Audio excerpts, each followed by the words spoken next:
In the twilight of the Han Dynasty, the empire that once ruled the known world began to crumble.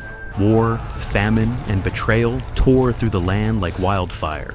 From the ashes rose three powers, each bearing the weight of destiny.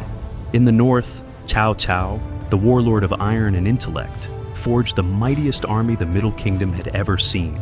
He ruled through fear and brilliance, believing himself chosen by heaven to unite all under one banner. His army stretched across the plains like shadows devouring the sun.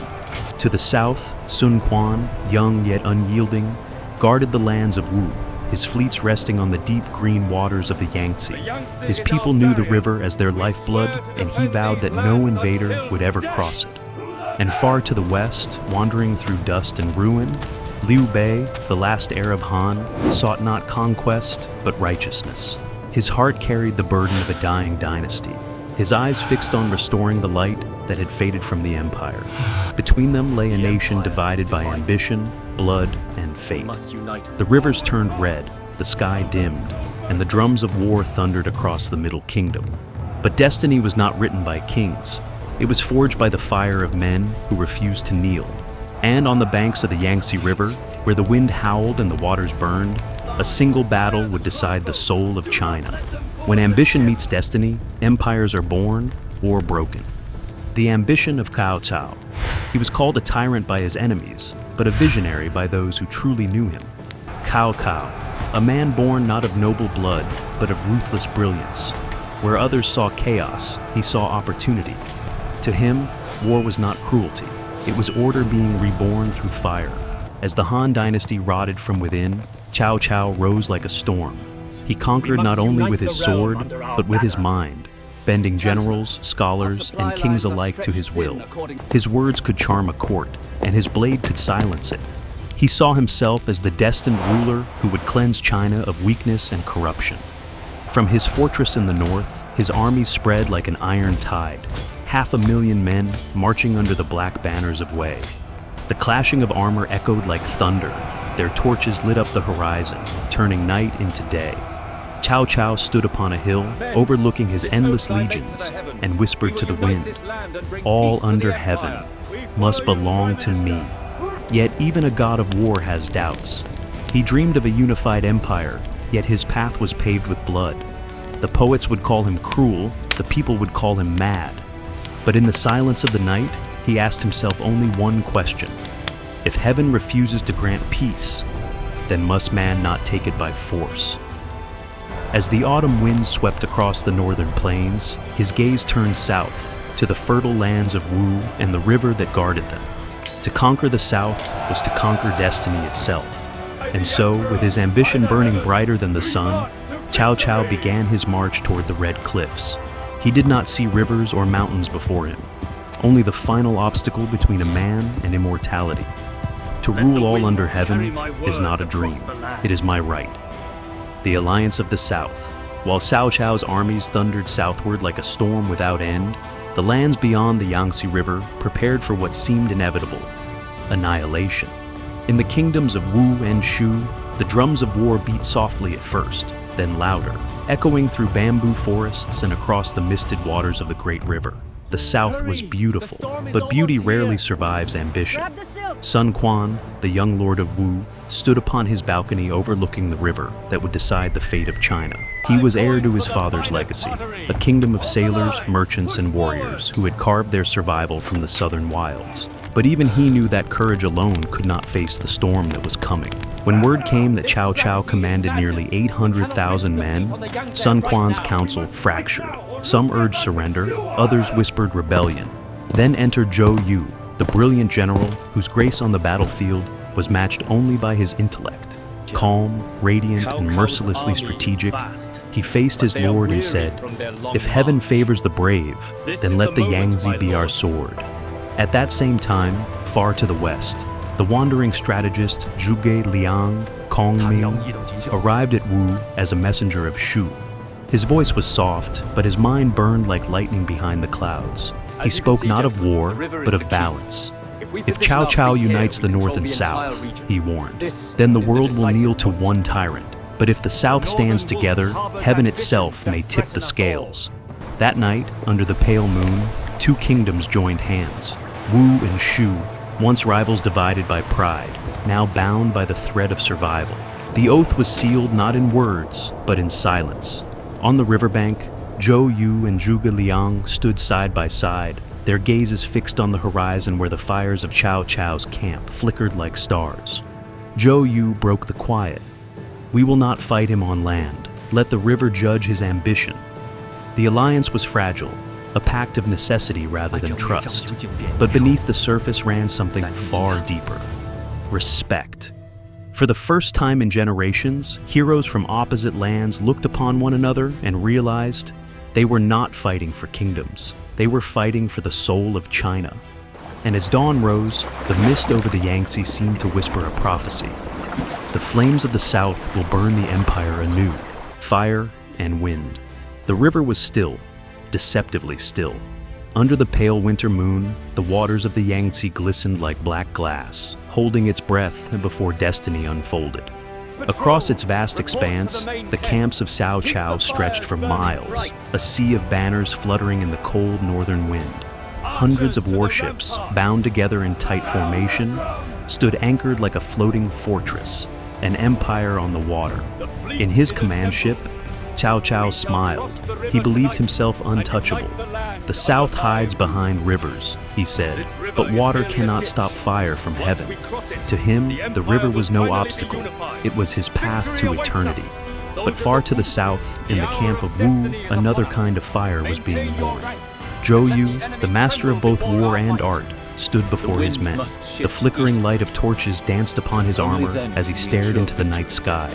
He whispered, the wind must change." For days, the heavens had cursed the south with northern winds, blowing toward them, the worst omen for fire ships. Yet Zhou Yu knew that victory did not come from strength, but from rhythm. And rhythm, like music, must wait for its perfect note. In a quiet pavilion nearby, Zhuge Liang lit a single lantern. Before him lay a wooden wind compass and an incense stick that marked the passage of time. The soldiers outside thought him mad, praying to the air while armies waited to die. But the strategist smiled faintly, murmuring, "Heaven listens if the heart is still." Then, as if heaven itself took a breath, the wind turned. A soft gust, then stronger, then roaring. A sudden southern wind that blew straight toward Cao Cao's fleet. Drums thundered. The river awoke. From the darkness, ships began to move, small, unmanned vessels drifting gently with the current. At first, Cao Cao's sentries laughed.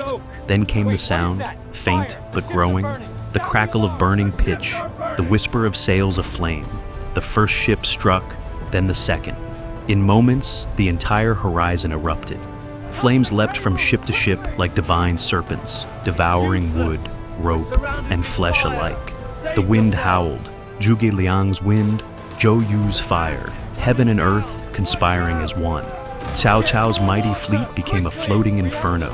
Soldiers screamed, blinded by smoke, trapped between fire and river. Those who leapt into the water found no mercy. The Yangtze swallowed them whole. And above it all, Zhou Yu watched from the southern cliffs, the glow of flames reflected in his eyes. He whispered, "This is not my victory. This is heaven's correction." In the distance, the sound of burning ships blended with the roar of wind, a requiem for ambition. By dawn, the river that once promised conquest had become a crimson grave, littered with the ashes of an empire.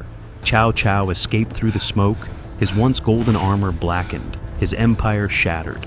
He looked back one last time at the inferno that consumed his dream and muttered, "So, even heaven fears the south." The fire and the wind, two forces unseen yet eternal, had chosen their side. And on that night, under a sky torn by flame, China's destiny changed forever. The fall of the Northern Army. When dawn finally broke, the sky was red, not from the rising sun, but from the ashes of war. The Yangtze River, once a mirror of heaven, was now a graveyard of burning hulls and shattered men. Smoke coiled over the water like mourning veils, and the cries of the dying echoed across the southern cliffs. Cao Cao's mighty army, the pride of the north, forged through conquest and fear, was gone. What had begun as an unstoppable tide of iron had been reduced to a procession of ghosts, stumbling through mud and flame. Their banners, once bright with the symbol of the way, now hung in tatters, blackened, soaked in the blood of their own comrades. On the riverbank, Cao Cao stood silent. His armor, gilded and immaculate when the campaign began, was now smeared with soot and despair. He gazed at the ruins of his fleet, hundreds of ships bound together by his own arrogance, now feeding the river with smoke. The great strategist who had believed he could command all under heaven now realized that heaven had never answered him at all. He whispered, "I chained my ships together so none could retreat, and chained myself to fate." Around him, the remnants of his men knelt in the mud, their faces hollow, their voices gone. The river breeze carried not victory songs, but the low hum of grief, the sound of a dream unraveling. As the southern winds howled through the valley, Cao Cao looked to the heavens. He saw no gods, no omens, no salvation, only the vast indifference of the sky. For the first time, the man who had sought to unite the world felt truly small beneath it. In that silence, the legend of Red Cliffs was born, not as a tale of triumph, but as a warning that even the mightiest armies, when built upon ambition alone, will crumble beneath the weight of their own fire. Cao Cao turned his horse toward the north. Behind him, the smoke of his empire rose like a final salute, a monument to pride and the price of forgetting humility. And as he rode into the haze, a voice seemed to whisper across the water. The river remembers every empire and buries them all the same. The dawn of a new order. When the smoke of Red Cliffs finally drifted away, the land was silent. The once mighty north retreated into the shadows, licking its wounds, while the south rose from the ashes, reborn under the banners of Sun Quan and Liu Bei. The Yangtze, that eternal witness to blood and ambition, flowed on, calm once more, as if nothing had happened. But history had changed. The balance of heaven and earth had been rewritten. In the halls of Wu, Zhou Yu stood at the river's edge, the wind tugging gently at his robes. He had won, yet victory felt hollow. He looked across the water toward the horizon where the flames had danced days before, and whispered, "Even fire cannot burn ambition away." He knew that today's allies would be tomorrow's rivals, that beneath the quiet surface of the new order, the seeds of another war were already stirring. Far away, Liu Bei gazed upon the same dawn, his heart heavy with purpose. For him, Red Cliffs was not an end, but a beginning, the first step toward restoring the Han and fulfilling a dream greater than his own life. Beside him, Zhuge Liang remained still, his eyes reflecting both wisdom and sorrow. He understood the truth. The unity of men lasts only as long as their ambitions align. And the world, like the river, never stops changing its course. As sunlight broke over the ruins of the battlefield, the land exhaled, weary but alive. Crows circled above the charred ships, their cries echoing like the ghosts of soldiers still seeking home. The river swallowed the last embers, erasing the scars of war with quiet indifference. Red Cliffs had not crowned a ruler. It had birthed an era of heroes, an age where destiny itself seemed to hold its breath. The empire was no longer one, but three. And from this division, the legend of the three kingdoms began to take shape, forged in fire, sealed in blood, and remembered forever in the whisper of the southern winds.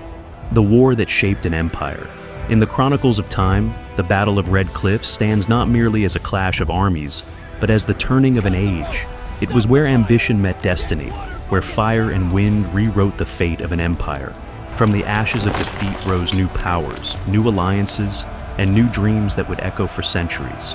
Cao Cao's vast ambition had burned bright, but even the brightest flame can be swallowed by the storm. The river carried away his ships, his soldiers, his empire of dreams. Yet his legacy endured, shaping the world that followed. For every war leaves behind more than ruins. It leaves a question. What is power, if not the shadow of those who dared to seek it? And so, the Yangtze flowed on, carrying whispers of red cliffs across time, across generations. There, in the smoke and wind, the old empire died, and from its ashes, the legend of the three kingdoms was born.